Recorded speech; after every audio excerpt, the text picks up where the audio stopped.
Tonight, we're going to be discussing a book, The Storm Before the Calm, America's Discord, the Coming Crisis of the 2020s, and the Triumph Beyond, George Friedman. This book was recommended to me by a good buddy of mine, and you know him because we do a lot of the of, by, and for the people conversations. And he read it, sent it to me and a handful of other folks, and just kept saying, you got to read it, got to read it. So I actually got it on Audible. I've listened to it. I've listened to a couple of other book reviews regarding this. And so I'm interested in going through it. We're going to keep it as structured as much as possible when I'm involved. That is not a guarantee, though. What's up, Eric Buchanan? Hey, Clint, how are you? Good to see you. Good seeing you. Now, I just want to go ahead and say this right now. You have 637 pages of notes. That is a slight exaggeration, but it is honestly over 40. Well, and I think it goes to show the importance that you place on this book as far as adding some new perspectives, new ways to look at things. You and I, and we're going to set the book up here in a minute, but you and I were a little cynical, and I still am. And I still have, I think there are people and institutions at play that do not have our best interest at heart. But this book helped you a little bit see through the murk, did it not? It did. The bottom line is it gave me some hope for our future. I'm recognizing it's just a prediction. It doesn't necessarily have to come true, but some of the outlines of the past and the patterns of the past as we move forward, I think reading this book made me see some things going on today in a longer view, and that America is in a pretty good place in the long term, but we may be facing a short-term crisis. And before we get too deep into this, Clint, remember what I reminded you to remind me to remind you about. So real quick, my name's Clint Powell. I used to, I've owned my own business. I've had a radio show and podcast for years. And I think in order to have these conversations, I learn more than I bring to the table from all of our conversations, because we've had a bunch of different guests on. We got a bunch coming up. But as an American, I feel I'm qualified to have some sort of opinion on it because I live in the world that we have created and our forefathers created. Who in the hell are you, sir? So hi, everybody. I'm Eric Buchanan. Clint has had me on this show now for a while with a couple other people off and on, of, by, and for the people. I am an attorney in Chattanooga, Tennessee. I was a naval aviator before I went to law school, so I served in the Navy for 5 years. I'm pretty proud of that service. I went to the Virginia Military Institute for my undergrad, so 4 years of military school plus 5 years in the Navy. After I got out of the Navy and went to law school, I've been helping disabled people get their benefits. Have had my own firm now for 18 years, helping people fight insurance companies. So if an insurance company says you're not disabled or not entitled to other benefits like life insurance or health insurance, we help people like you fight the insurance company. That's what my firm does for a living. We do it all over the United States. One reason I like to talk about this stuff is I want to see how my clients might be treated in the future. One reason I like to talk about this stuff is I'm interested in the country. I feel that I'm a patriot in every definition of the word. I love the United States. My dad was a Marine. My grandfather was in the Navy. My other grandfather had 5 kids who were in the military, that my uncles. So I'm a big fan of the United States, and I'm very worried about stuff that's going on in the United States. I've studied the Constitution beyond classes in law school, and I'm constantly trying to read books and educate myself about politics, history, constitutional law, geopolitics. And this book we're about to talk about, enough about me, let's get to the fun stuff that people want to hear about, I think says a lot about the history of America in a way that's different to look at. It looks at the history of America in a series of cycles, which can help us predict and see through what's going on today. Well, I think one of the things it did, and you pointed out when you sent it to me, was it is easy to have a very narrow focus and actually think now is worse than it's ever been, or now this has never really happened before. And so it did what is so vital when you're having these big, wide conversations about really important things. That add some context to it, add some history to it. It gave us a different filters to look through these culture wars, these economic strains that we have. So the book broke it down basically into 3 sections. There was a historical part. Then there was a part where George or Mr. Friedman talked about the cycles. There's 2 cycles we'll go over, a 50-year cycle and an 80-year cycle. And then there was his predictions for the 2020s going into the 2030s. And that's where the new cycles start. So, two quick things before I jump into the history part. First, usually these two cycles will start and end at different times throughout the timetable of America. This particular time, they're ending almost at the same time, which he says is adding to the angst that's coming up. For the first time in U.S. history, the two cycles are going to end at the same time. Right. So, and that's one thing to remember. The second thing to remember is I still have questions. I don't think that's what I think a good book does. It adds some perspective, but this is going to sound weird, but to me, when you read a good book, and you never sound weird. I always sound weird. Part of the reason you don't sound weird is everybody's just staring at you, not really listening because you're so pretty. I am so pretty. I make sure for the audience that tonight's Clint's going to say some smart stuff. It's not just eye candy. There's a brain in there. I've written stuff down that Eric said that I'm supposed to say. So in 1776, but I think a good book answers some questions. It helps you explain some of your thoughts, but also improves the quality of your questions.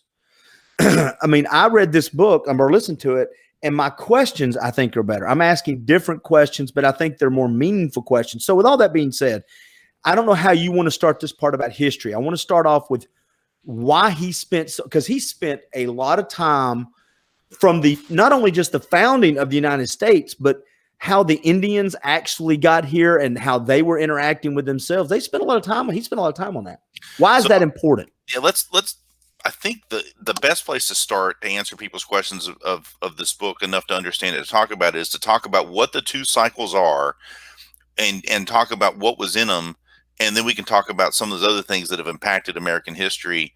And here's the big thing, folks. If you took American history back in the 60s or 70s, you learned important events: the Civil War, the Vietnam. I guess the Vietnam War hadn't happened yet, but World War II, World War I, those events, and you probably learned things about the social, economic changes in America.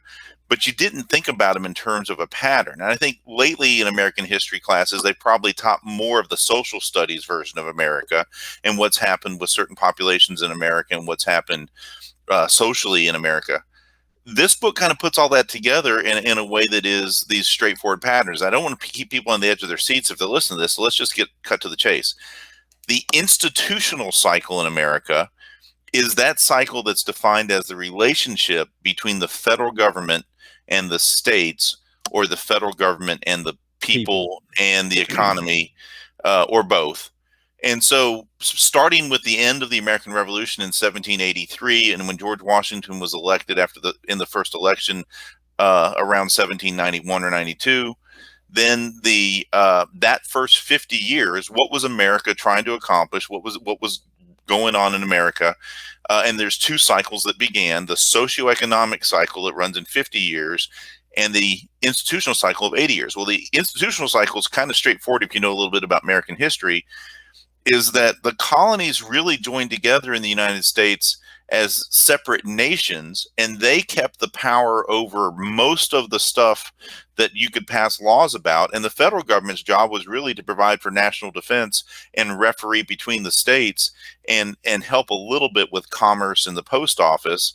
And that was really all the United States was supposed to do. And this is not in the book, but it's one of my favorite examples of this. If you listen to Ken Burns, ever watched his series on the Civil War on PBS, before the Civil War, people would say the United States are something because those states were so separate. Right. So the end of the first cycle happened when the Civil War occurred, and the states and the federal government ultimately, slavery was the cause, economics was an undercurrent of that, the different trading systems, but what was actually happening legally and politically that was being driven by the conflict over slavery and economics was the difference in power between the federal government and the states.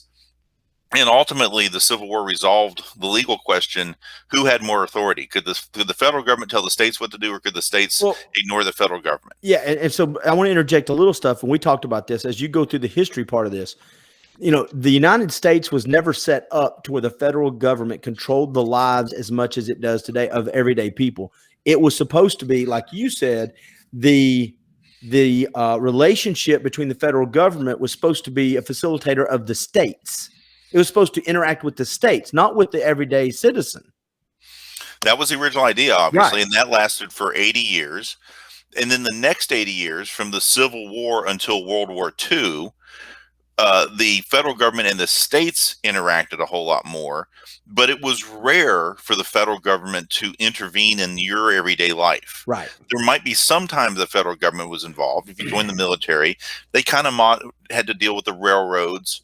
And monetary policy was a big thing that the federal government was involved in. States don't get to create currency; the federal government does. But for the most part, if you were a farmer, if you were a businessman in a small town, if you worked in a factory, if you were a blacksmith, the federal government didn't tell you much, didn't have much to do with your life. The state they might tell you something important, like,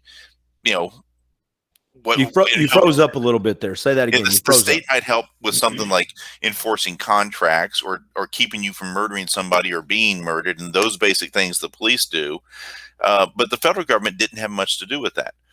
So what happened historically was World War II came along, and World War II forced us as a nation to come together in a way that organized all of our powerful industry at the time.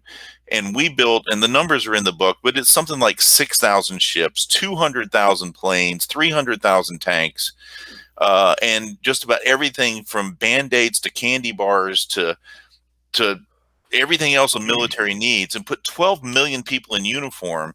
And what that ultimately did is it took the United States to a next level of federal involvement. The government had to control the economy in order to build all that stuff. They had to get intimate with industry. They had to help decide who got what resources. The government had to help decide what the production needed to be and what stuff could still be made for civilians, what stuff had to be rationed, and what stuff had to be prepared for the military. And ultimately, it was a huge success. It was a huge success because the United States had a giant manufacturing base, and everybody bought into the idea that we could turn over all of this to experts who were going to do the right thing for America to help win the war. Well, and real quick too, right there too, that's when, and we're going to talk a little bit more about this, but it's important to kind of point this out as we go so people don't get lost in the weeds. That's also the point where America became more of the world leader, which really was not an intention of the forefathers either. That's important if you're watching this to put in the back of your brain. We're going to bring that up later. But after World War II, Europe and people started looking to America because the war was won basically off the stuff we were manufacturing and shipping overseas. And then one of the things I like to mention, he kind of mentions this a little bit in the book, but it's one of my favorite points about American history, is in 1946, if you wanted to build a car in the world, what country still had factories that would build cars? And the answer is the United States and Canada. Yeah. The United States and Canada, right? And Canada is pretty small compared to the United States. Everywhere else in the world, the factories had been blown to smithereens. Yeah. And maybe in South America, there was a little bit of manufacturing just getting started. But what really kind of got Europe into later on being good was we spent money on the Marshall Plan to make sure we had a better future in Europe and help them rebuild their factories and put money into it so that they had a standard of living going forward. But all of that, again, fell within the area of expertise. And so the idea, what really came apart and you can call it America's third institutional cycle, the relationship between the federal government and the states and the American people became one where the federal government was up in everybody's business, is one way of looking at it. That almost everything people do in the late 20th century and the early 21st century, the federal government has a say in it. The FCC decides what we can say on the radio. Just if you name something that is an everyday activity other than going to church, it's regulated by the federal government one way or another. And maybe even going to church lately with the coronavirus has been an issue. So the federal government, but part of it was it's supposed to be these experts who are politically neutral, that was part of the idea, are doing what's best for the American people and for the country in a way that's supposed to help everybody. And that's what started the third cycle. 80 years later, ending in 2025, that's the next transition we're going to talk about. Whether that system's going to transition. Well, we're going to, and it won't, because that's what he talks about is these transition of cycles. But after World War II, he did mention this a little bit, is the growth and the explosion of the administration state, which me, you, and John, and Clay, and Brandon Lewis have talked a little bit about, of the unofficial fourth branch of the government now is this administration, the alphabet soup of, they have the power to enforce certain things, but nobody's elected them to do anything. Right. And those are all, and what are they doing? They're experts. There's experts in Social Security. There's experts in tax. There's experts in, and they're touching your life here, everywhere. Everywhere. Right. Okay. So the experts are all those. And by the way, another word he uses to describe those people is technocrats. Right. The people who have a technical expertise in one particular area, and they're supposed to help make that area work better, or that they're asked about that one area, but they're not supposed to be general wisdom, general knowledge, common sense kind of people who put it all together. There's Dr. Fauci, who's supposed to be an expert in epidemiology and virology, but he's not an economics professor. He's a doctor. And so that's one of the questions about why that cycle started out during World War II. The experts were able to work together and make World War II a success. And the second half of the 20th century, we made a lot of progress. But as these cycles wear on, the old cycle doesn't work so well anymore. All right. I want to make sure we keep this really clear. So that's the one cycle. There's two cycles. That right there is the 80-year institutional cycle. That is the interaction between our federal government and the interaction between the government and the states and the government and its people. Now, if you're comfortable with it, let's move on to talk about the second cycle, which is a 50-year cycle, and it is more the socio-economic cycle. And let's build some history into that as well, because it's a 50-year cycle. And just so everybody, if they want a more recent point that I'm sure Eric will work his way up to, this cycle we're in now that's coming to a close started with a gentleman named Ronald Reagan. So now, how did we get to this? Explain what the socioeconomic cycle is a little bit, how we got there. So let's give a brief overview, and then we'll dig into each one a little bit. So from George Washington, our first president, until John Quincy Adams, what did America most need? We needed people to settle the land that we had access to, and we needed to grow. And during that time period, we already had the Northwest, Ohio, Indiana, Illinois, and then across the Mississippi in 1803, we bought the Louisiana Purchase. The United States became a relatively large country in terms of land, but where did everybody live? Right on the eastern seaboard. Right. So what did we need to do? We needed to fill that in, and we needed to become self-sustaining, because our economy was still reliant on trade across the ocean, and we were kind of weak and getting picked on by the British. So all of our economic policy and our social evolution during that time period was how to fill in that land, how to get more immigrants, and how to get land to those people. And we also needed a fairly easy money supply so those people could buy land and borrow money, and we needed to become self-sustaining.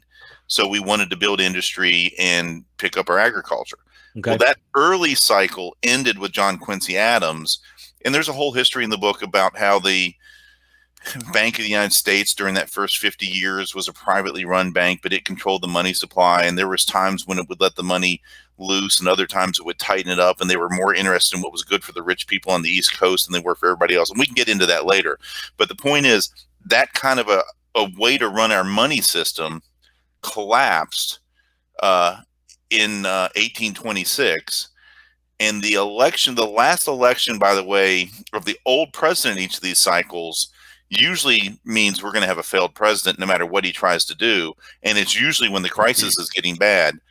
And this is what's kind of fun and interesting to talk about. When was the first time we had an election that turned into a blank show? Where 2000. In the election of John Quincy Adams versus Andrew Jackson, ended up in the House of Representatives, and it was a mess. No one got a majority of electoral votes, and I don't want to spend all night talking about it. It's just fascinating stuff. Yeah. But the point is, during that time period, we had a horrible election. When Jackson ended up winning the next time, that happened to be when the second cycle got started. And so his cycle was insisting on easier money so that lower middle class people could grow their farms, merchants could start operating across the United States.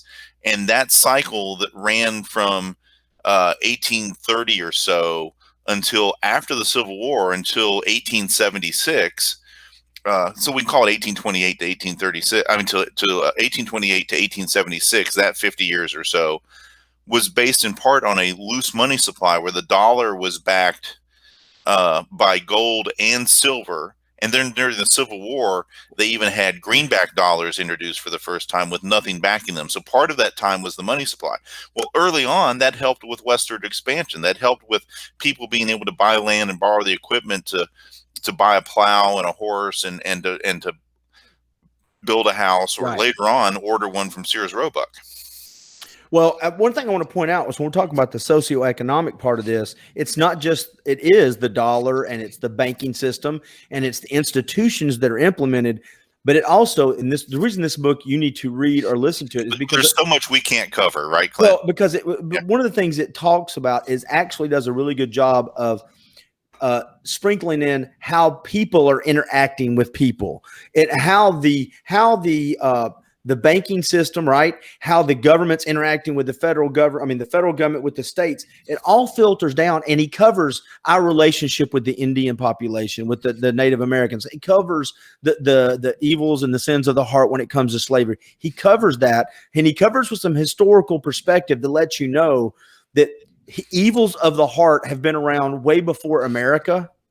And it will make you uncomfortable if you want to blame everything on America. And it will make you uncomfortable if you think nothing is America's fault. That's the sign of some good history in perspective. It makes both sides go, well, maybe there's things that I just have preconceived notions about. So keep going through the cycles because I want to get to the next part. Let's finish up with the cycles. Yeah. And then I think it's important we can come back and talk about, like, for example, the two sins of American history, slavery and what happened with the Indian/Native Americans within those cycles and within American history. But there's a lot more to this context. So, yeah.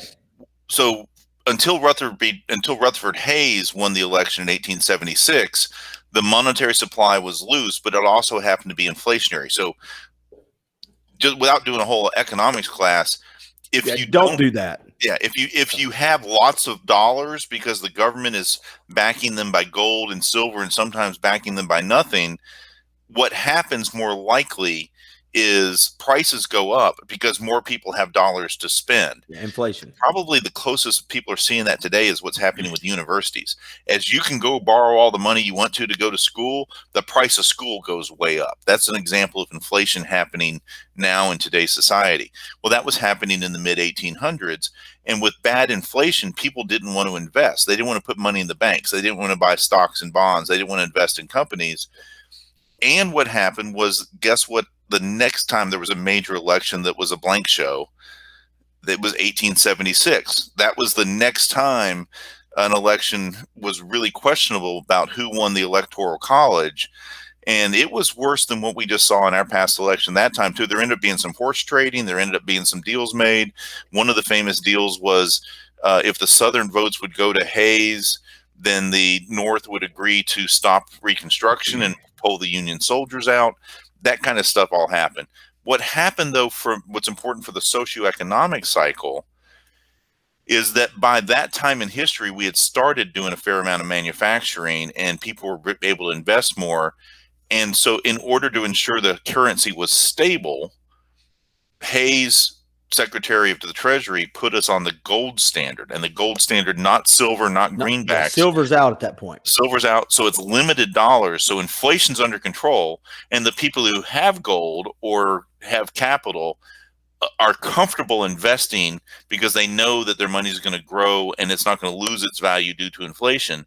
And here's the big thing that happened. Between 1876 and 1900, with all that investment plus technology changing, you got the Thomas Edisons of the world happening. Oh, we're going to go into the archetypes in a minute. I love that. Yeah. So when you have that happening all at the same time, you've got electricity, you got the internal combustion engine, you've got all the uses of all those things. You got people who are willing to invest because we have a stable dollar based on gold.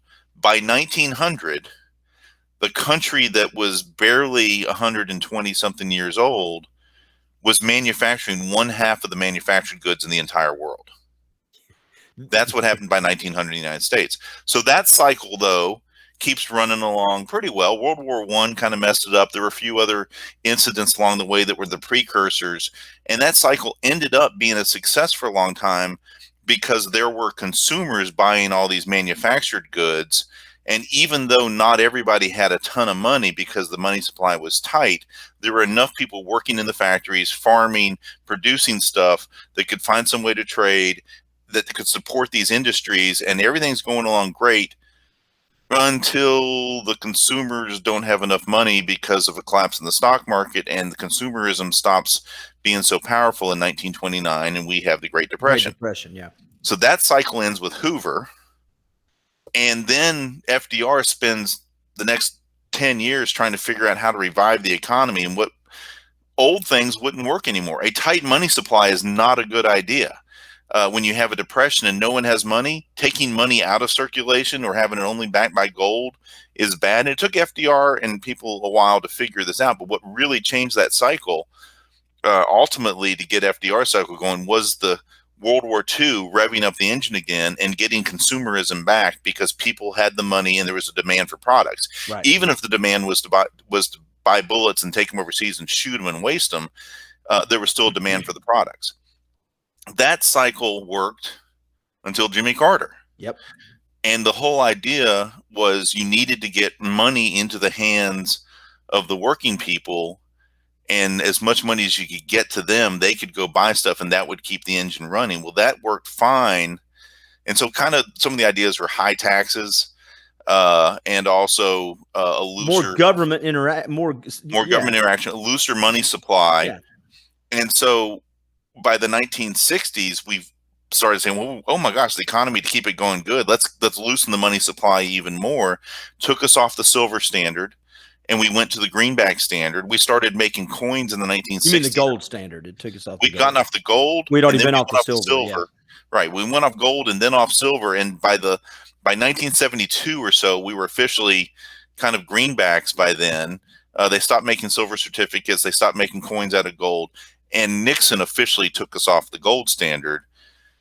Carter, the last president of that era, kept trying to find ways to get money into the hands of the working class by increasing taxes on the rich, but with the loose money supply, inflation was going through the roof. So investors stopped investing in stuff, and investors aren't investing. Inflation's high. Everybody's miserable.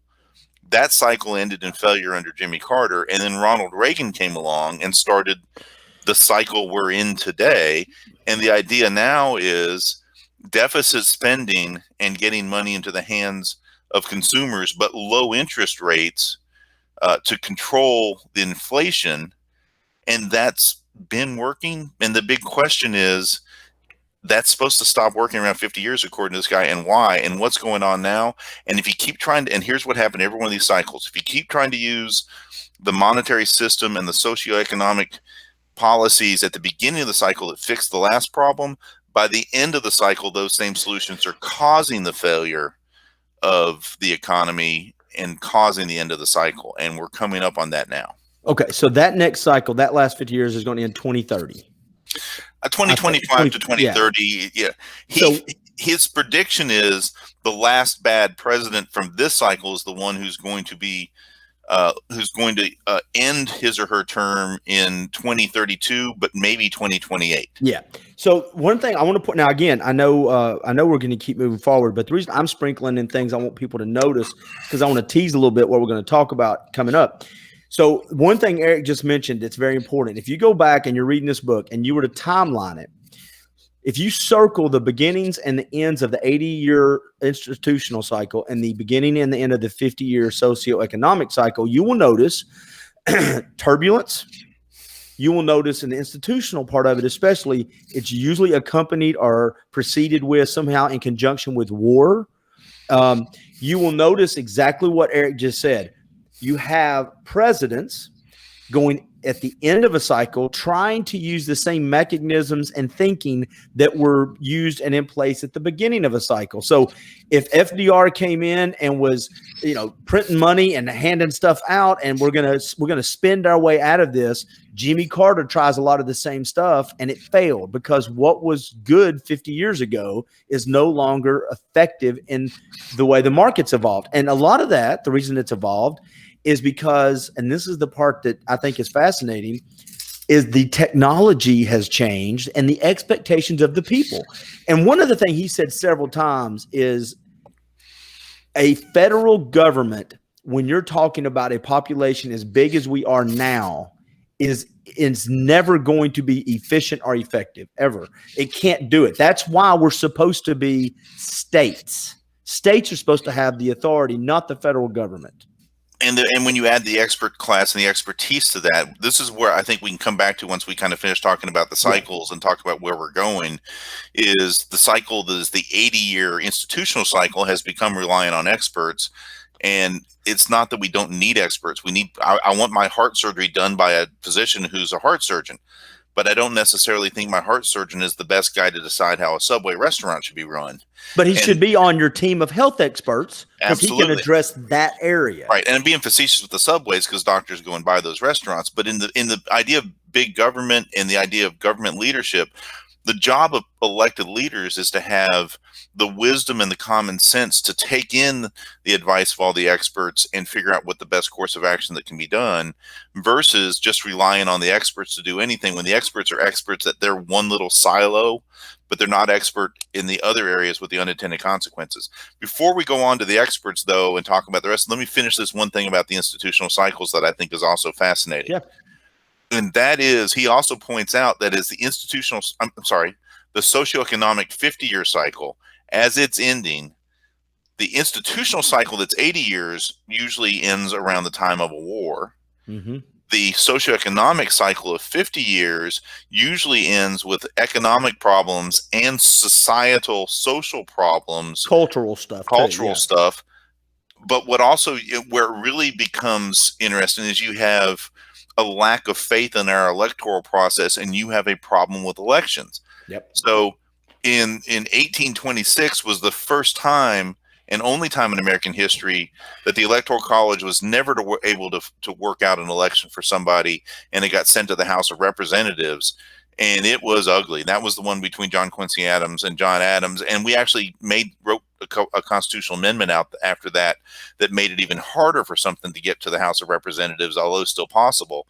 The next time we came close to doing that was 50 years later in 1876 with Rutherford Hayes, and the deal making that was made to ensure that it didn't get to the House of Representatives was just a whole mess. I mean, that could be, we could talk about that as a history class in and of itself, as the 1876 election.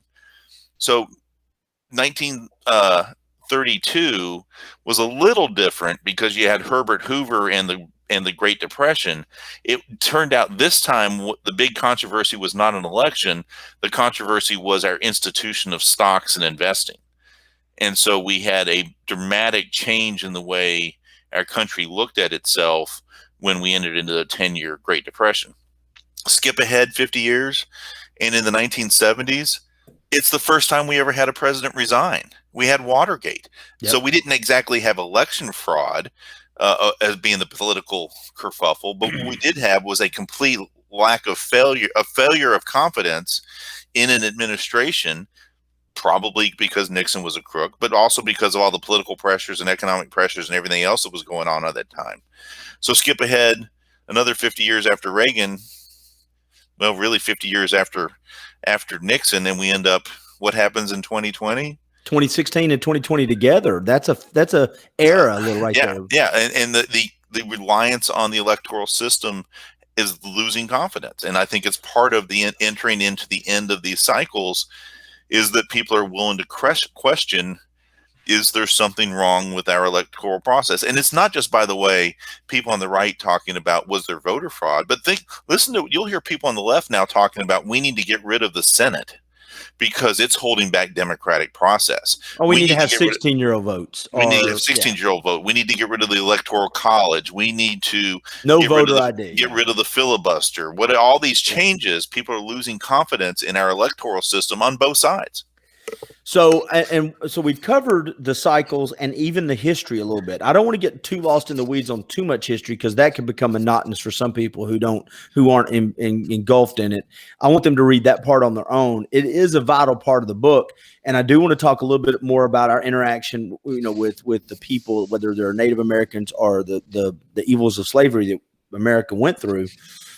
But the next thing, before we get to the prediction, we can talk about the prediction if you want. This is the fun thing about doing it live. Or you and I can start sprinkling in our perspectives and just things that we want to bring up to each other. I don't want either one of us to monologue for 5 or 10 minutes, but I also don't want to get so deep into the book review itself that we don't give some of our own perspective in it. What do you want to do next?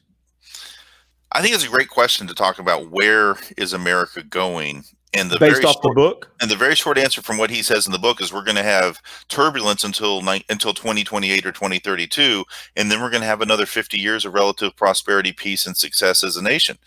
I'm hopeful. And then 80 years on the and then 80 years of whatever the new institutional cycle is going to be. And there's lots he has to say about that. And we probably need to do a webcast about that and talk about that in more detail. Let me touch on one quick thing, because we've talked about it a couple of times. Is he out and out points out that America is not perfect, that we started as a nation with slavery existing in most of the states, and getting rid of it in the North, but we're in the South that still lasts a long time. The Constitution did end slavery in terms of importing new slaves after 20 years, but that was just, it's the shame of America that that's what happened. And partly it was the compromise that the southern states were not going to give up their slaves. We couldn't have a constitution, and we couldn't have had a nation without that compromise. But it did create the tension that really ultimately ended the first institutional cycle. And that's how America evolves. We get better. We get better as a nation when we solve these problems and move forward. And we did. There's a lot of legacies of slavery and a lot of problems, but America is not perfect, but America is trying to get better. And he talked about that. Then the Native American problem, the American Indian problem, he gives a good explanation of why he calls them American Indians. But one thing he points out is, the United States didn't act necessarily in the best way. These wars were going on, but two big things Americans have got to recognize. Let's start with America, what we did as a nation. We screwed up, and we did not honor a lot of Indian treaties. That was a bad thing that Americans did in history. What were the other things, the factors, though, that people need to consider? Well, as we were expanding, the Native Americans were exposed to Europeans long before there was ever a United States, and there was a huge depopulation that was nobody's fault. Nobody intentionally infected the Native Americans, but it was a horrible result of the time when the white settlers got there and those Indians died. And the other big thing that people need to really understand is that due to disease. That was due to disease. Due to disease, that we accidentally, before we had germ theory, that happened. But the other thing that's a big part of history is that the Indians were all at war with each other. They were tiny little nations, sometimes bigger nations, and the Iroquois wouldn't like the Mohegans or whatever it was, or especially the Comanches had a really big area, and so they would pick on everybody around them. And a lot of times in American history, in the history of the North American continent, the Native American population would ally with the French or the British or the United States as time went by, because they'd rather ally with them to get and have a chance to fight against the really evil bad guys, which was the other Native American tribe on the other side of the hill. Well, I want to say something real quick about those two things. First of all, I think it's important to tell why he used American Indians versus Native Americans, is because they were here, but they came from somewhere too, and they had not really established any official states. Like you said, they were at war as well. So they had their version of countries, and they were tiny little countries. They were like maybe Germany was in the 1600s, was a bunch of little principalities and not really a nation. And they had things culturally in common, but other things they were totally different. And there were some of them that really disliked each other. And the author gets a little bit into the technical. Well, America is named after Amerigo, and that was somebody that was wrongfully given credit for having discovered North America. And the first German map maker that put his name on there was wrong about it. Yeah, they thought they had found the Indians, but they're not necessarily native. Like, they didn't come here. So, what's the best word to describe them? And he just settles on it's the American Indians, because that's what we traditionally, and that's what the history books have referred to them. And that's just the way the author decides to deal with it. Well, and the other thing I wanted to point out about slavery that I think, again, I said this earlier, if you think it's all of one or all of the other, he's going to frustrate you no matter which side you come down on. That, again, the sign to me of a good book. The fact that the slavery is the stain on American history is true.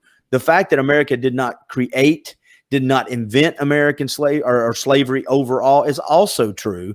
And the fact that we put things in place, I've said this a bunch on podcasts, whether by accident or on purpose, that allowed us to work through those evils that are in human hearts, not just American hearts, but in human hearts. The fact that we've worked through that, or working through that, is a testament to the strength and the resiliency and the concept of freedom. Because once you say out loud and you all agree we are all equal and free, then you start looking around and have to acknowledge, well, we're not living up to that standard. Now we got to work on it. I wanted to make sure that's clear in this book, because if you start reading the book, I don't want people to hear us talk about it and go, well, he didn't address the two biggest problems. He addressed them. Now, unless you have something else to say, I want to figure out if you want to talk about his prediction, or is this where we start sprinkling our questions and our good stuff? Where do you want to go with it? So the one other thing I want to make sure we cover is what he talks about in the third institutional cycle, and the role of experts have gone beyond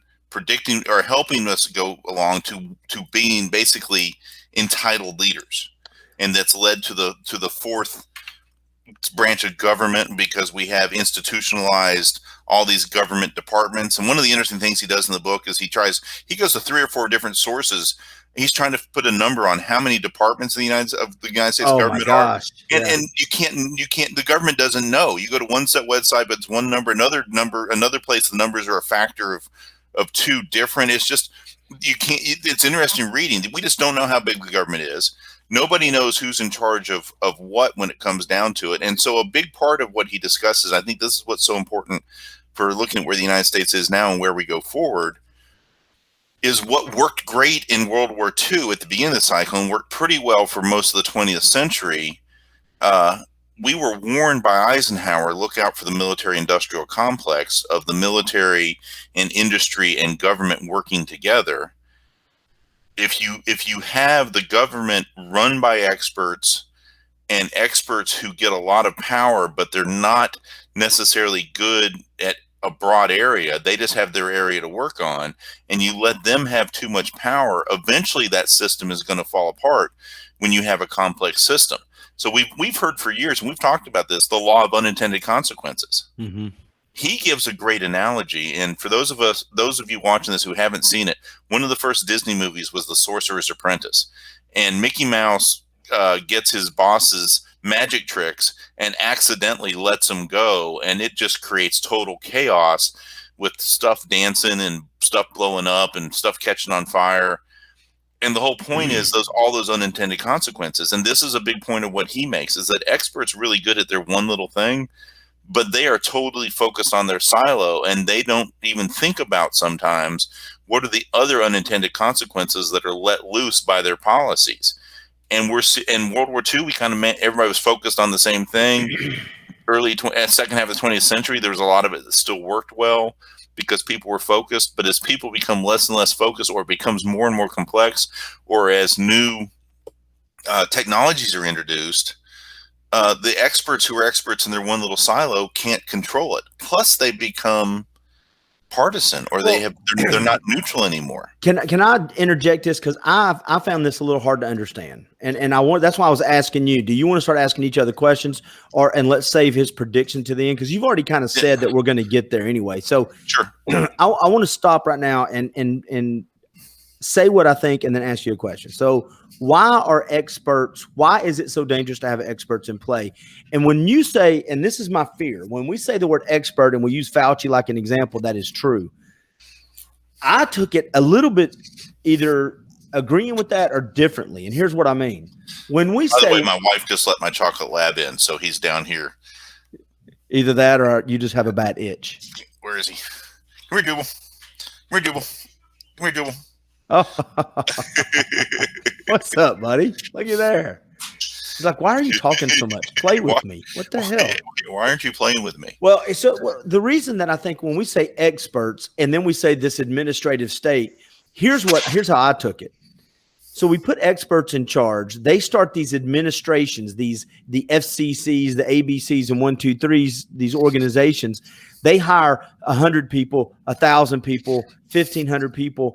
And now these people represent an administrative department that's backed by the federal government that has no authority except to enforce something. And what happens is when I go in to talk to Clint, who is at one of these administrations, Clinton has no ability to say yes or no to things. I have what I can and cannot do that's been put in place by the experts upstream. And that's how I think sometimes we can miss the point on when we say experts and we use Fauci, that's one guy. And really, he's not making policy. He's used to, politicians use him to whatever way they want to use him. They use his words against him. When we say experts, though, we're talking about people that are put in place of certain things, and administration departments are built around them. And now they are set in place to go enforce these rules to the masses. And now you've got the people interacting with these administrative representatives that have no power and don't understand why they're in place to begin with. Eric, you're in to talk to Clint about something. I'm going to tell you what I can and can't do. Why is it like that, Clint? I have no idea. I work for the administration that was set up by the experts. Did I say that right? I think you did. I mean, so there's the combination of you only have so many experts, and then they have these big bureaucratic tools that they use to solve problems, and now you're using a giant hammer to solve a problem where you really need some nuanced work to be done. You need people at the lower levels to have some authority to actually solve the problems that they're facing instead of having a bureaucratic nightmare of getting anything done. That's part of it.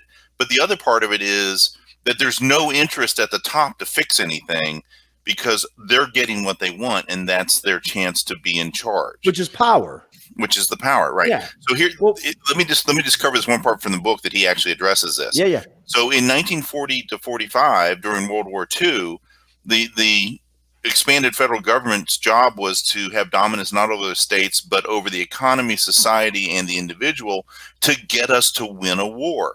The hardest war we ever fought. The biggest, broadest war that ever covered the whole country. I mean, covered the whole world. And we turned our nation from one with all these little industries and all these separate states into one that put 12 million people in uniform, built 2,000 boats and 600,000 tanks and whatever it was. Tremendous numbers. And here's what happened after the war. He says this: a state managed by experts who were supposed to be non-political would do for a country in peacetime what it did to help the country win the war. This is the philosophy after the war. America is going to be great. We'll just use the same ideas. This became a principle, which became a belief, which became an ideology. The ideology created a class who felt they were entitled to govern. Okay, so that ties it in perfect when they're entitled to govern, now almost they're the experts. They're the experts. They know more than you and me, little people. So how do politicians fit into this? That's one of the questions I had. I was going to bring it up. And I think the answer to that is part of what's happened with the political class is a lot of politicians consider themselves to be on the experts, either to be experts themselves or to be on the experts' side. And so as long as they're passing laws that continue to reinforce the experts' ability to rule, and the experts are still keeping the politicians in place by supporting them, without having read the book before, we've already talked about these problems. It's crony capitalism. It's the idea that if your industry is going to do the right thing for America, we're going to give you the right breaks and help support your industry. So ultimately, government and industry is working way too much in hand. Government and business is working way too much hand in hand because the experts in charge of their businesses and the experts in charge of these departments and the experts within Congress, who are the ones that are helping to cut a deal, are all on the same side to help just those few elite people who are running their businesses, and it goes back and forth. And we've talked about the revolving wheel, where somebody will be in the cabinet, and then when his president loses, he gets a job working in private business and goes back and forth. So here's what I think's happened. I think it's almost like the politicians and the experts, some can be one and the same, but they get on the teams. I think it's teams that use the experts. And the reason I brought that up is if you want to see what that looks like in real life, then you can point to a bunch of people that during the lockdowns don't go eat, but I can go eat. You don't go to a restaurant, I can go to a restaurant. You don't get your hair done, I get my hair done. Don't travel, I can travel. When you consider yourself, what's good for thee is that, and what's good for me is this, I am now considering myself 1%er. I am the elite. I get to hang out with the experts, and I'm the mouthpiece of the experts, and I can use the experts to my will. I can wield them like a sword. I'll use Dr. Fauci if that works. I'll use this study if that works. So I think I want people to understand that there's real examples of this all around us of the expert class. And to be clear, he's not just talking about Dr. Fauci, who's a scientist. Right. He's talking about the people that are head of the various agencies, that have the important leadership roles in the various agencies, but it's also outside government. And here's the list he actually gives. The class is made up of scientists, government experts, corporate experts, academic experts, graduates of journalism schools, business schools, and law schools. That's the expert class that feels entitled. And he points out in his book that this is pretty much exactly who came together to say Hillary Clinton is the answer, because she is such a great leader of the experts. Some people call them technocrats, we've talked about before. And she won the hearts and minds of all those people who believe, hey, we're the experts. All you got to do, everybody else, if you would just shut up and listen to us, we will create a better world for you. Think of what you just said, though. You laid that list of people. Almost every one of that group of people right now are saying certain things about our if you want to know why culture and economics, all this mashes together, because academia now, there's this running into from the common people, right, into this experts of the college level people. And we look at it and we go, we're not even sure if everybody should be going to college anymore. Why do we have this many majors when a lot of them don't make money after the fact? And why does price go up during COVID? Why does this happen? And they're like, we just know better. We know more. And you can see it happening in real time. And that's just one example. But I'm glad you gave that list, because I'd forgotten that he gave the list in that. So do you got something else before I ask the next thing or bring it up? I think you just brought up one great point. I do want to kind of, let's throw this out, this point of the discussion. So one of the things that he talks about is we don't know what this next cycle is going to look like for sure, but as people who are aware of these cycles, we should start looking for them. And one of the things that is changing is the role of the university. And we've already had the problem that people a little younger than you and me, Clint, the people who went to college starting in the 90s and the 2000s, the price of school went up a lot. Mm-hmm. And part of the reason price of school went up a whole lot was because student loans became more available. And the easier it is to get a student loan, the easier it is for a young person to borrow more money. And the schools are going, well, I don't have to charge you $12,000 a year. I'm going to charge you $24,000 a year. And I'm going to charge you $36,000 a year, because you can go borrow that kind of money. And eventually, as the student loan ability went up, universities could charge that much more money. And what do they do with all that money? Well, they built climbing gyms and fantastic dorms that are way better than anything we saw when we were in college, and all that new stuff that created this cycle. Now, what have we seen recently? Well, one complaint is, at least among the Ivy Leagues and stuff, how good of an education are they actually giving to people? How good is that education? How much of it is the new political correctness? We keep hearing about universities, teaching kids that kind of stuff, teaching them to hate America, teaching critical them, race theory stuff. that kind of stuff. It's out there. I don't know how prevalent it is, but I think it's too prevalent. Add to that, what did we just learn this year with the coronavirus going on?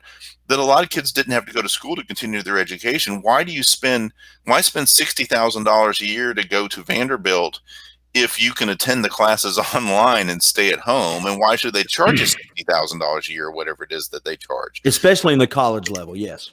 Yeah. So we should be asking ourselves those questions. Why does college cost so much? And why would people spend that kind of money? And are they actually getting educated for anything useful? How many people have social work degrees and will never earn enough money to really pay back their loans? And I'm just saying, let me just open this broad question up, that is, we're entering this next cycle between the coronavirus and what kids are learning and how high student loans are getting, and the fact that we're not teaching some basic skills. And there's people who can be very successful in this world without a college degree if you just got them a trade degree, so they can learn heat and air conditioning, or how to fix cars, or how to be a good contractor, or whatever it is. We don't have universities for people to learn how to build houses. We have So, trade schools, but yeah. but not much. We've Yeah. kind of gotten rid of them. The student loan money makes it easy for everybody to go to a university, not to a school, to learn how to be a good welder or carpenter and eventually to become a good contractor and build houses. How much did coronavirus change that? How much is the student loan crisis changing that? How much is the awareness that the education people are getting is not really a broad education or a good technical one? I think it opens the door for what's this next cycle going to look like? Is a university degree really a necessary ticket to have punched to be a success, to be one of these technocrat experts? Well, they're pushing out technocrats. That's what they're doing. They're just pushing that they're manufacturing those things, and you can see it now because if you're in those programs, or even if you've graduated and you do not kind of say what's expected of you, then you fall. You're out of their good graces. You know, you'll get chastised. Now, I want to say a couple of quick things. One of the things that we have not talked about that I thought was very important, two things. One is he talked about the archetypes of the American culture, which is the inventor, the cowboy, and the warrior.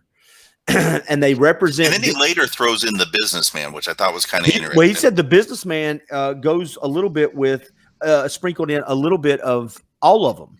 Yeah.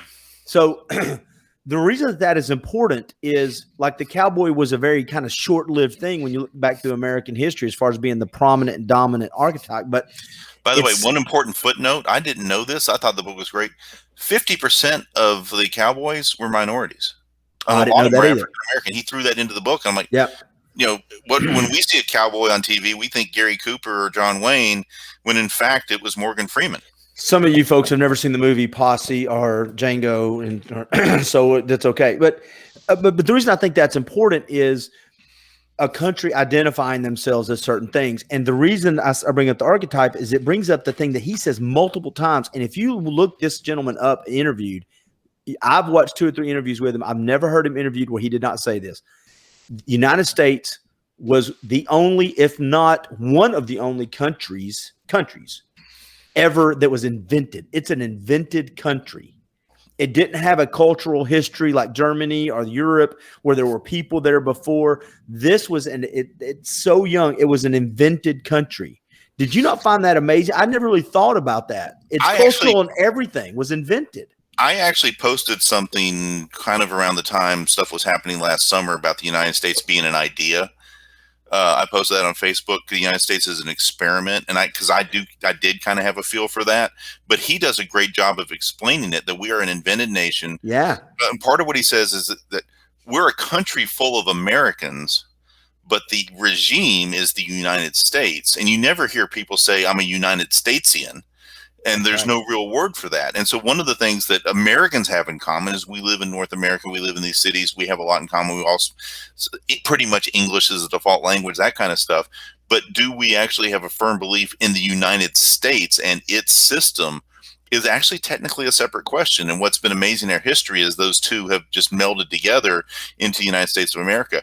And one of the other points he makes, and this one I love, not only are we an invented nation, but we are a nation invented with a goal, with a purpose. And what is it? Life, liberty, and the pursuit of happiness. A mission statement. We have a mission statement. Yeah. That we're supposed to be providing the opportunity for people to get a life, be free, and pursue their own form of happiness. There's no other nation in the history of the world that has told their citizens, our job as a country is to enable you to pursue your dreams and your goals and your family success and your happiness. Whatever makes you happy within the reason of what a country should do for you. And I think that's important because being one of the young, I think, and I'm going to say it, you can correct me, being one of the youngest nations, but having one of the oldest consistent constitutions. I mean, very few nations have I don't think any nation has a constitution that's been consistently around as long as ours has, and we've not been around that long. We might could debate the Magna Carta and the British, their version of a constitution. It wouldn't be much of a debate. I say stuff that you have heard, so don't go down that road with me. But yeah, I mean, we're younger than France because France has had 3 revolutions since we had our one. Yeah, Mexico's had several. The British Commonwealth and and the Queen. There are some other places out there that have been around longer, but they weren't invented. No, and he said something in a dadgummit, I did not write it down, I don't think. He said something that it may be right here that I thought was great in an interview. And I'm hoping I get this right. I'm paraphrasing it, but it said most countries have many people, but so let me say this again. Most countries, and he used Germany and a couple others, have one people, the people, but over the course of time have different governments. The United States has many people and cultures, but one government that just transitions. He goes, if you look at other countries, they have revolutions consistently. We talk about those cycles. They come with upheaval and a change of what? Government. A government who's at the top comes with violence, and it comes with our country has many people, but the government, he called it transitions, which I thought was great because I've said this a bunch. When you watch the Olympics and turn the sound down and take the flags off the screen, and you were to point at different countries, I can I know there's exceptions, so please don't say that. But for the most part, I can tell you this country is going to be France or Germany. This country might be, African or Nigerian. Show me the American, show me the aisle that you can point to where it looks like America. Because you'll see people of all different races and makeups that make up that country's team. I think that's important. Many people, but with one government. I thought that was pretty cool. I'm just going to throw this out there because I don't want to give away the whole book. I want people to read it. But there's a great discussion toward the beginning of the book about the formation of the seal of the United States and what it said about kind of a mission statement. And that's where we get e pluribus unum, out of many, one. Yeah. And I think it really supports the idea that people have come from all over the world. We're coming before the American Revolution. They have come since. And at the end of the day, what they do is they become Americans. You can hate us, but they come here. Well, they can hate us. They love us. And there's a lot of people that want to come here. And we should be welcoming people with open arms who want to become Americans and they want to go through the system. We can have a separate debate about how that system is going to work and does it include legalizing illegal immigrants. Let's not talk about that. Here's what's important. No. People want to come to the United States and eventually they want to become Americans. The classic thing that people would come from Italy or Eastern Europe or Africa or anywhere else, and they get here, and what you would see is mom and dad telling the kids at the dinner table, speak English. Yeah. You're in America. You're Americans now. And I kind of think it's sad that a lot of the cultures lost their original language. Some places they still do, but a lot of places that's what it meant to become an American. I think it's great now when people are bilingual, but at the end of the day, they are Americans. And it's one of the things that separates us. Like the Germans have specifically continued to keep people in a separate culture and called them guest workers and have not really incorporated them into the German culture. And the French have done some of the same kind of stuff, and other Europeans have done that. In the United States, we don't do that. We figure out how to accommodate whatever it is that we need to talk about and let them in. And we hope they're going to assimilate, but we're not going to tell them, hey, you're just here temporarily and you're not an American. Oh, hell no, that's not what we do. You're born here, you're an American. You get naturalized, you're an American. You live here long enough and you qualify to do that, you can become an American. Yeah, and there's different conversations we can have about assimilation and appropriation. I believe when you live around as many people as we live with different cultures that look and think differently, you're going to have some of both, and it's kind of expected. One of the things that he said, because I think we're in the part now where we can start asking some questions of each other and giving our personal opinions, is, and I thought it was very interesting, he said that America after, and I brought this up earlier, after World War II and in World War II became basically the world leader. I mean, we had been on our way, but we basically became the one, the Europeans after World War II, excuse me, they started looking to us. We kept a military presence around the world in a lot of places that we'd really never been before. But we became the world leader, and the world started to look at us as the world leader. But he says in the heart of America, we did not want to be the world leader. And I found that very intriguing. Did you not find that a little odd? I don't know about odd. I think it's a great analysis. I think that's a great question. He does a great job of talking about how America has become, whether we like it or not, or an empire.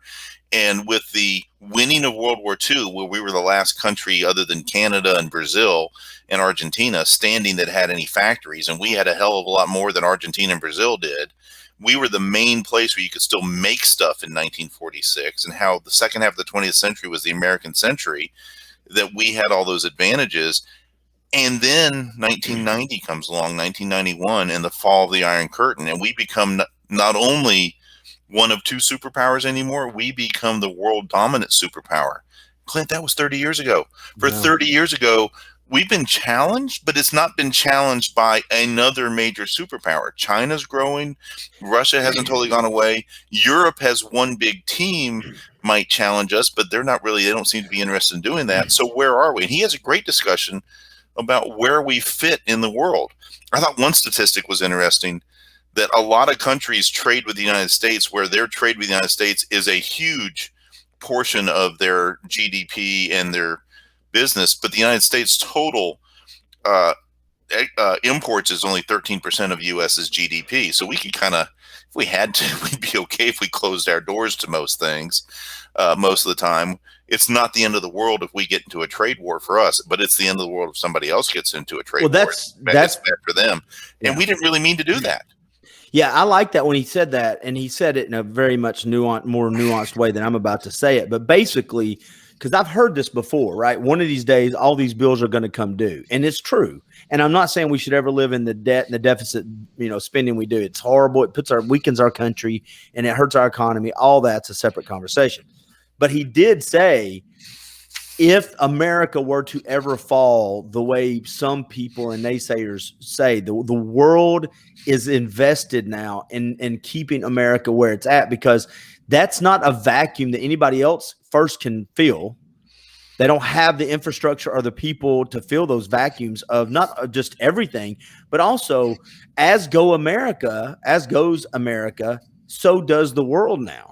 And so if we think that people want us to actually fail, they take us over. He's like, that's just, the world doesn't really want that. They can act like they do, but they don't, because we're so many people's security blanket. We're so many people, they buy from us. They make money off us. You did kind of tangent. That's 100% true. I think that the United States is in a position that we never expected, but we influence the world. You can go, he made one good comment. He's been to conferences in Europe and in Asia where one of the major topics was bashing how America is mean and evil, especially how it influences the economy. But they did it in what? But they do it in English because that's the international language. Yeah. Way back in the 1700s, the language of diplomacy was French. Before that, it was Latin. Well, pretty much now, here's one of the things that fascinated me when I was a naval aviator and got to go over to Europe the first time, and it just never clicked in my head until I got there, is what am I going to do if I have to talk to an Italian controller? And the answer is, they speak English. If you want to fly an airplane anywhere in the world, except for in Russia, and in Russia, they still do it. They have to speak English for foreign planes. But no matter where you are in the world, if you want to become a pilot, you have to learn English, because that's the language of air traffic control. That's just one small example of how the United States and our culture and our power is just ingrained everywhere in the world, and we don't even think about it. No. All right. So this is where I get to ask Eric some questions. And I'm not saying there's problems I found in the book, but again, I think I said this at the very beginning, an hour and 10 minutes ago. It improved the quality of my questions. First of all, something that I've noticed, and we've talked about this, I have these conversations with Monica Perez, host of the Propaganda Report podcast. And she and I love listening to her, but she's so negative. She scares me. Well, I like having the conversations with her. We do have one different perspective that I think I think I'm right, but that's just because it's my opinion. She sees conspiracies 100% of the places, and you and I only know it's only 95. No, I think she's brought me around on a bunch of conspiracies or a bunch of things that I just didn't see the propaganda behind the headlines. But here's the difference. I believe when you put enough people together, you're going to have a government. You're going to have people in charge. If you put 5 communities, 5 tribes, Viking towns together, whatever. When you start putting people together, neighborhoods without structure, right? I've got my little group of 100 people. You've got your group of 65. There's a group of 150 over here. I think what happens is all it takes is one asshole in charge of a group that starts imposing their will on another group. And what happens is you have people come together, and now they have a community, and they have to form a thing. Hey, why don't we get together and fight the bad guys? Or why don't we get together and trade? Why don't we get together and make money? Well, who's going to be in charge? Well, Clint's pretty smart. Let's put him in charge of this. Okay, well, Clint needs a helper. Next thing you know, you have hierarchy. You have people in charge. You have government. Now, with that being said, I believe after reading this book, you will always have a 1%. As soon as you take the 1% away, it's like a Pez dispenser. Whoever was not the 1% will pop up and be the 1%. You're always going to have, this is what I said to you earlier, technocrats. I think we're at a place now to where the fight is not about, do we want to have technocrats and leading us? It's, do we want our technocrats involved or your technocrats involved? That's where I think we're at. I don't know how we get out of that. Because we're so big. Because his point is we're such a big nation trying to use this centralized government. It's not effective. We're not relying on the states. So how do you get out of the technocrat? I don't know if we can. I like ours better. So one of the things when you talked about as soon as you get people together, you have government. And just remember one of the fundamental principles of our founding fathers: a government is at best a necessary evil. Is what Thomas Jefferson said. So you're always going to have a government. It's necessary, but because government is usually evil, you need to find a way to restrain it. And he talks about this a fair amount in the book, and we've talked about it before, that the purpose of our Constitution, our form of government, is to provide for liberty and freedom and not necessarily for individual security. And because of the way our government is set up, it's specifically designed to diffuse the power and to be relatively weak and to be balanced. And it takes a lot of consensus in our government to really get anything done. So I think that's an important part to remember about, what is supposed to happen with the federal government. And then, so here's a fair debate that he raises in the book. When you said, aren't we really just talking about it's my technocrats versus your technocrats? One of the criticisms I read about the book is he does not take into account enough the polarization and the political ideology of Americans. That the Republicans and the Democrats, or the conservatives and the liberals, the progressives and the libertarian-leaning conservatives, whatever it is, libertarian-leaning Republicans, that he doesn't talk about that as much. But what he does talk about is the groups that have similar goals, similar alignments. And he predicts what's going to happen in the 2020s is we are going to see realignments of what classes and types of people are going to ally with each other to move forward. So it's not just going to be Republicans and Democrats. And we're starting to see some of that already. But you and I, real quick, we've talked about this now for a few months. What's a Democrat anymore? What's a Republican? We've talked about used to be big business people who are all Republicans, but now all the big companies are all not only Democrats, but they are actually pushing some of this political correctness agenda. Right. And they've become pretty progressive. At the same time, what traditionally used to be, you would hear our parents and grandparents say, the Democrats, the party of the little working guy, the guy who has a blue collar job that takes a lunchbox to work every day and eats his sandwich and drinks his coffee. Those guys are not Democrats anymore because they don't believe the Democrats are looking out for them. The Democrats are looking either for big, rich elite business owners and rich people, or they're looking out for the people who really need the most help at the lower end society that are not the working class people, but are the real poor people. And the working class people who, hey, I just want a job and I want a job 40 hours a week and I want a decent paycheck. They're realizing that they're now Republicans because they're on the side of the guys who are actually going to make it possible for small and medium sized business to exist. And so we're having all of this kind of strange socioeconomic adjustments. And he's predicting in the 2020s that those things are going to change even more. And the big one that he's predicting is that the middle class lifestyle is becoming unaffordable to the middle class. Yeah. And that the people below us in terms of age and the generation below them, if you're not somebody who is a elite technocrat, somebody who's got a professional job, the jobs that are available for blue collar people and working class people, the sons and daughters of what used to be the manufacturing class, are going to find it harder and harder to have good paying jobs. But guess what they are going to have unless something really bad happens? a vote. Well, yeah, and I guess I wanted to, some other questions I had that I'll let you kind of address if you can. What you were just saying, and I don't know what influences what, right? The other thing he didn't really, and I know he By the addressed way, that what you just said is extremely why this is worth 2 or 3 more conversations, because there's so many moving pieces. What does influence what, Clint? Yeah, well, so he talks a little bit about it, but not near as much as I think it warrants. I think the media being used by political factions is one of the most talked about, but not talked about how organized it is. One of the biggest things that's influencing us. I think the media, whether it's social media, we're the media now. Everybody's technically a reporter. Everybody's got an opinion. To NBC, ABC, Fox, these little outliers, Daily Wire, Daily Beast, whatever. Nobody really, we all say they influence us, but I don't think he takes into consideration how that turns culture onto the government, either for my side or against my side. And I wrote this down. If you look at 20-year-olds and 30-year-olds, not good or bad, just I think it's different. And I would love to see the stats. This is what I'm assuming. People are not getting married as early. They're getting married later. They're not having kids as much. They're not buying. They're renting. They're changing their lifestyle. And I think all of these little pieces are part of that culture that we're going to experience the next 20 years. We don't have the population explosions like we used to. We don't see people in these long-term committed relationships. We see things changing.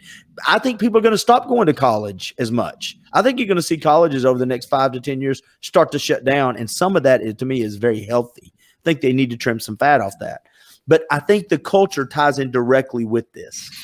So let's talk about the media piece of that. I think that's an important part of it. There's 2 things going on that we've talked about a lot lately, which is polarization. So everybody goes to their own media sources and you're not hearing what the other side has to say. That's a problem. And we've got a big lack of trust. And we can discuss whether or not that's intentional. Are the news sources intentionally becoming biased because that sells more newspapers? Is it because people become journalists because they want to change the world? It's part of joining the ruling elite. Is part of it because we have so many diffuse news sources now? Why buy a newspaper? Why pay to subscribe if you can just go online? And another book I think you and I are going to book club later on this spring or summer is called The Revolt of the Public. And it is a book written by a former CIA analyst, a former CIA analyst whose job it was to track media internationally. And one of the things he talks about is that all of the media and all of the information that was available on the World Wide Web in 1999 doubled in the year 2000. Oh, wow. It doubled again in 2001. I haven't gotten that far in the book to find out how much more it is. But he calls it a tsunami of information. Well, one of the effects of that is that the American people are no longer just going to sit here and go, well, I guess I better vote Republican or Democrat because that's what Walter Cronkite said to do, or I'm just going to agree with Walter Cronkite. Nobody can do that. And you can't control the American people anymore and tell them, here's what you should believe. And we're going through the growing pains of, well, now that we don't have one common voice anymore, we all have our own ideas. We're becoming polarized and we're seeing all this divergent stuff. How is that going to evolve? Well, one way it's going to evolve is unless we end up in a totalitarian Big Brother, you only get 3 TV stations for 2 hours a day situation. As long as it keeps progressing the way it looks like technology is going to allow us, our society has got to mature to learn how to handle all this diverse information. But one thing's going away is we are not, as an American people, just going to buy whatever bullcrap. You shouldn't wear a mask. Why the hell should we wear a mask? That's what the healthcare workers are doing. Well, you should wear a mask. Okay, you just told us we didn't have to wear a mask. Yeah. And everybody's all over the internet. But how does that and I don't want to interrupt. Buys what the government tells them anymore. I don't want to interrupt you, but I do want this to be the conversation part of it, because I don't know how we get past that. And that's the part where he says we end up getting good. We'll get through this and we'll start the next 50-year, 80-year cycle. I don't see how we get to that point. Do you remember? Did you watch Polar Express? Come on, dude. I got kids. So when the little boy who's the friend who they picked up, who finds his Christmas present, and the little elf who looks like Mick Jagger, Yeah. what does he say to him? Oh, I don't remember. I can't remember that. Trust me. Man, yeah. Well, and right. So part of the problem with this book is he's saying we're going to get through it. He's got a lot of faith in America. And I think the short answer is good people of goodwill have got to do what you and I are doing, which is have these conversations and start telling people. And for example, joining Braver Angels, the organization that I'm the Tennessee co-chair of, which is about civic empathy and civic conversations that reds and blues can come together and learn how to talk to each other and remember that we're all Americans. But I'll go ahead. I'm sorry. I'm just saying it's not going to automatically happen. I will say it's the Lord helps those who help themselves. We've got a responsibility to fight back against the most destructive forces that are going to be coming our way during these changing cycles. But see, I think that we talked about this Monday, and I think what you said is correct. It's also, though, even if it's not an organization, it's funny when we talk about giving to charity, we say, I can't change everybody's life, but I can change one life, right? I can't lose 100 pounds in one day, but if over the course of 2 to 3 years, I can lose a couple pounds every week, whatever it is. We all say little changes make a big difference. If everybody would start actually trying to have conversations with other people on a one-on-one basis and just reconnect and focus on what we have in common, I think that would help a lot. I think so. This is the other reason I read the book and walked away with it, believing that our cycles are true, are powerful, and that the American system can handle it.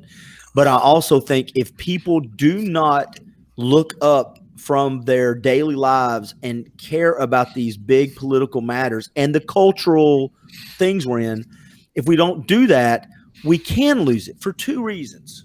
One, I asked you this, and I brought this up earlier for a reason, that these cycles end either with cultural, upheaval or wars. I look at where we're at now as a cultural war. It's not a real war, but the 80-year cycle's coming to a close, and we are technically, we feel like we're adversarial with our neighbors. I think the one thing he didn't take into consideration is that other people who don't have good intentions can see these cycles too. And when they see America headed to these weak junctures where they know America is a little vulnerable, and if left alone, America will transition into something a little better, a little different. I think there's people involved that want to take advantage of those weak moments if we the people don't take care of it. And they're trying to fundamentally change America and change those cycles. And they're the ones that want us to become one world governments and become something that America was not intended. Long way of asking you, did you read the book and walk away from that wondering where that piece of it was? Because I did. There was nothing about foreign or domestic interference. I did kind of wonder about that. I think part of it is I took it as his confidence that America is going to get through this, that for those kind of influence, those kind of outside influences to have any success, America, part of his positive message is we just have so much momentum, we should be able to get through this. And so it wasn't worth going into. Maybe he'll talk about it later on. But yeah, I mean, we're concerned about what's going to happen with the forces of globalization that want to get rid of America that way. There's a certain Hungarian Nazi collaborator who spends a lot of money trying to disrupt our political system, getting bad people elected as district. His first name's George too. It is, and that scares. And he's also, by the way, George Friedman is Hungarian. He was born in Hungary. Yeah. So I hope he's not a agent provocateur by telling us we have nothing to worry about, because it doesn't make sense to me. I think George Friedman did a great job. But the point is, you're absolutely right. There are those other forces out there, and maybe it's the technocrats who want to make sure that they always have control of the government and get to stay as the supreme class of the United States. Maybe it's those Europeans who don't like the United States being that strong, and they only want the United States to be part of one big world government so that they can have our Marines go do their fighting or our Navy ships go do their fighting. Maybe it's the Islamics, terrorists, and some of the other people who are on the extreme end of their version of extremism that hate America because our culture has broken down their culture. And part of the problem there is the technology, right? That the United States wasn't the big enemy until the 70s and 80s, when you didn't have computers and TVs and satellites, and people in the Middle East had no idea how decadent the United States was. But then once they could start watching everything from The Love Boat to Saturday Night Live to Carly B, Jersey Shore, we are horrible. We need to be gotten rid of. Well, I wrote, we addressed this earlier, but I think it's a good place to start asking you some final takeaways. I heard this on Ben Shapiro's podcast today, and I think it kind of ties in, with what we were talking about earlier, is that these transitions and these cycles, when they end, one of the reasons, or one of the main reasons, is because you have the leaders, the technocrats, trying to use the same institutional structures and mechanisms that worked 50 or 80 years prior. Now they're trying to use it towards the end, and they're trying to salvage, and they're trying to resurrect and give a new burst of energy. They get elected, and they're failed. They're a failed president. Why? Because they're using old ways to try to get ready for a new cycle, like, new wine and old skins, or whatever it is, old wine and new skins, whichever one it's supposed to go. So the reason I'm bringing that up is we hear this right now going on. Ben Shapiro didn't reference this book today, but he did say, if you look at some of the plans, the economic stuff, we're going to spend our way out. We're going to give away money. Inflation is going to happen over the next 2 years. Then we're going to have this artificially inflated boom. And then there's going to be stagnation, inflation, and we're going to hit a wall. That's what he's predicting. He said a lot like what happened in the 70s. And I smiled because I thought, that's a great. You must have read this book. Well, but it's a great. Other people see these cycles too, right? And so when we see this, it's important to realize when we hear these tax and spends, trickle down economics. Well, trickle down economics was great in the 80s. I'm not sure if you tried to implement it in the way it was implemented then, it would even work like we thought it would. So let's get down to one kind of micro specific thing that's happening right now that shows how stupid the technocrats can be. So when you have an economic downturn in the last 50 years, what causes an economic downturn? People don't have enough money to spend. They're not investing in the stock market. It's not available to grow. And a lot of what's happened in the last 50 years, the growth of technology has been made available by the money the government was spending on military stuff, GPS, the camera phone, all that, a lot of the cell phone, the internet, all those things were developed through the government spending money on military stuff. But then all the uses for it and the applications for it were developed by companies that had access to big capital. And at the end of the day, the American people have a better standard of living because there's been enough money in the money supply through deficit spending to maintain the economy. And that's the kind of stuff that'll help the economy, is stimulus. What happened in the last year? Today's right around the 1 year anniversary of the 14 days to stop the spread 351 days ago. And we shut down in the United States big chunks of the economy for a long time, everywhere in the United States for 3, 4, 5, 6 weeks. It was, unless it was a what was the word that we use? An essential business. An essential business, yeah. Right. We had all these non-essential businesses shut down. And even today, you can't eat indoors in California and New York and Vermont. I'm hearing about people that getting the shots and they're going to a restaurant for the first time in a year. I'm like, holy cow, they're not getting out at all. Well, it's hard to, from Tennessee, we at least could do some stuff. Here's the point. The economy just crashed and people lost their jobs because of why? It wasn't because it was a natural downturn in the economy or caused by something bad like bad bank loans. As a matter of fact, the economy was better than it had been in almost 50 years. So what caused it? The government shutting down restaurants and retail stores and places where if you're a waiter, if people had money, they'd come buy dinner and they'd hire you in normal times to work as a waiter. But if you can't work, so guess what? Spending $1.8 trillion 2 or 3 times does not open a restaurant back up if the government has ordered the restaurant shut down. So it's not getting money into the economy and reviving the economy.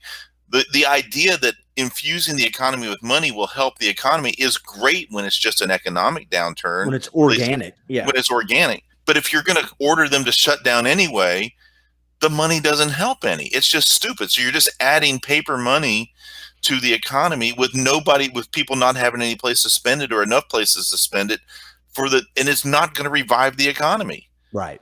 It's I agree. Well, and then too, I'd like to see the numbers on how many landlords missed rent payments, which is fine. I understand if you don't have a job and it's been enforced on you by the government, then there's got to be some sort of allowances made. But you talk about trickle down. You talk about trickle down effects or unintended consequences. Last year, 2020, and even this year is a perfect example. We could do a whole show on that. But a good point before people forget. I love the analogy of the sorcerer's apprentice burning the sorcerer's house down just about with all the magic tricks that got let loose. There were the unintended consequences of him playing around with one magic trick. Well, it's called Pandora's box, right? You open up the box, and then you don't know what you're going to get. And when it opens, you're like, oh my God. But people, and I really do want to make this point, 2019, the economy for the United States was better than it had been in almost 50 years or maybe longer, especially for the lower rung, especially for those in the middle class. It was killing it. And everybody acts like we're on our way back and we're going to be better than ever. I cannot wait to see. And by the way, Ben Shapiro predicted so much on this stuff that I would like to look at it. Let's just say we hope they're wrong, and that as the restrictions get fully lifted and people like you and I get a chance to get either vaccinated or get the right medications, or we know that we're healthy to go outside, there's going to be a boom. Let's hope that's going to happen. What I'm worried is by the time all that happens, we're going to have the technocrats who are now in charge change everything else in the economy. Well, that's why I think this book is important. And I just want to recap the book, and then I'm going to give you the final word. So this book, to me, I want to make sure I understand. It addressed the history, a lot of history in the United States, which incorporates the two cycles, the 80-year institutional cycle, the 50-year socio-economic cycle. Then he made some predictions. If you're wanting to read the book, he does address slavery and American Indians and the relationship we had with those two and our relationship with technology. He talks about the archetypes in the America, the cowboy, the inventor, and the warrior. He talks about the struggle of around World War II, the relationship the federal government had with the states versus the people. And after World War II, it looked way different. He talks about the establishment of the elite class, or we can put into that elite class the technocrats. And I came away with it with two main takeaways. One, to ask better questions, and two, to be diligent and vigilant about our watch on our freedom to make sure that this transitional period that's going to happen the next 10 years, because it's going to be turbulent. He says it's going to be some upheaval, to make sure that when we get to 2030, that his prediction that we're a better country is true. That does not happen by accident, and it does not happen if people aren't aware of it. That's what I took away from it. I think you covered a lot of it really well. There's a lot of it that I have questions about, and I want to have further discussions. And I hope you and do you have questions? I do. What? I mean, I didn't hear many of them. I was wondering if you did have questions, and then we'll wrap it up. Let me just cover one more thing you didn't cover that he talked about. He talked about how at one time in America we were an agricultural country, and that was part of the early socioeconomic cycles. And then what happened the second socioeconomic cycle was small towns in the Midwest developed. And as small towns developed, they became the centers of industry and hard work and the market and banks, but they also became the centers of bigotry. You had to look and act like us. If you weren't a white Anglo-Saxon Protestant, you probably had to live on the other side of the tracks. But the good things like the idea of hard work and thrift and sobriety, I guess to the extent that that was part of it. So all of that was part of that cycle. And then as the big cities grew and they got more and more immigrants, and eventually manufacturing took over, then cities became the center of the American consciousness. So we went from agricultural to small town to now cities. The suburban, yeah. And then suburban happened. So now you had a split between cities and suburban, but a suburban.